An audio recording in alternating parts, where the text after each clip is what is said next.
Was in the thick of things, helping to inspire the Magpies to record a very big victory. His stats tell the story. 18 kicks, 16 hand passes, 6 marks and 4 goals, and Tony was adjudged by many as the best player on the ground. Today we welcome him to World of Sport as he talks with Sam Newman.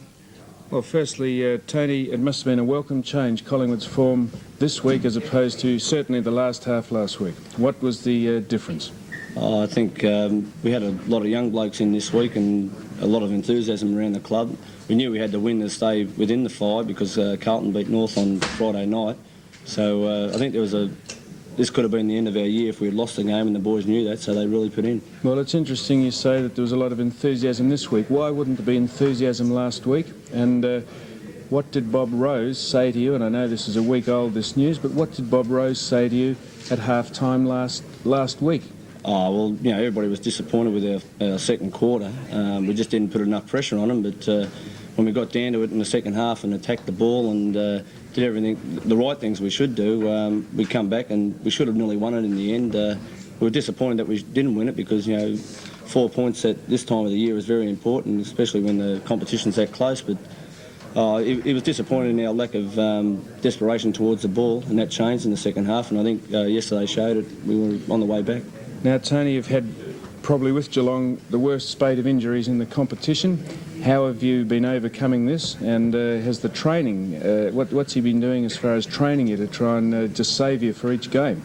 Well, last week we trained 6 o'clock on Wednesday morning at the Botanical Gardens, and I think that was the best move we could ever do because the boys got really close after that training effort, and you know, we've had injuries, but we've got to get over that. And our young blokes, that's the good thing about it, our young blokes who have come into the side, like the Sumners and Collins and that, have really fired up well. And we're close to our best, but we've got to get a few more blokes back, and we could be a big chance if we keep winning the next couple of games. Now, just on screen there, Wes Fellows, he's taken over the mantle since Cloak has dropped out with injury. He must be tremendously encouraging to see someone stepping in there. Yes, well, Wes was probably under a bit of pressure when Clayton was there because Clayton was playing so well. But you know, when David got injured, Wes has taken over, and I think yesterday he had close to 50 tap-outs, which is a great game. And he's really matured. I think last year he was playing well, and then he got injured, and that was he didn't come back as well as what he should have. But this year he's really taken on the mantle. Just looking at piece of that film there, were you surprised at the ease with which you won that game yesterday? Were you surprised at Melbourne's lack of pressure? I mean, you kicked a couple of goals there just in nonchalant manner. Yeah, well, I'm not one for kicking goals, but they played hard the first quarter, and we were worried at quarter time because we didn't want to have a repeat of Geelong. But you know, we had John Tolman had a talk to us before the game, and he's a very inspirational person, and the boys really fired up after that, and we just played to our ability, I think. And Melbourne, well, they're having a few worries too. They've got some great players out with injuries. Well, just as Lou comes in, there's some talk about your brother Ray coming back to Collingwood next year. Did you know this year? This year? There was talk, wasn't there, Tony? Oh, I didn't hear anything. Yes, you did.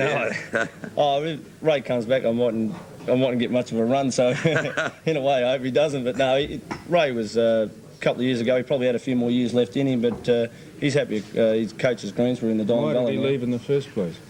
I don't know. He wanted to go coach. Don't ask him personal things. There's the jar of honey for McMahon. Don't ask him personal things. If this is an interview with a man. You could have fooled me. I didn't know what it was, what you were talking about. Look, let me give these away. 4 and 20 pies, there they go. And not forgetting the magnificent Batocchi, the best small goods in Australia, in the world, actually. Also, this magnificent sports book from Your Sport.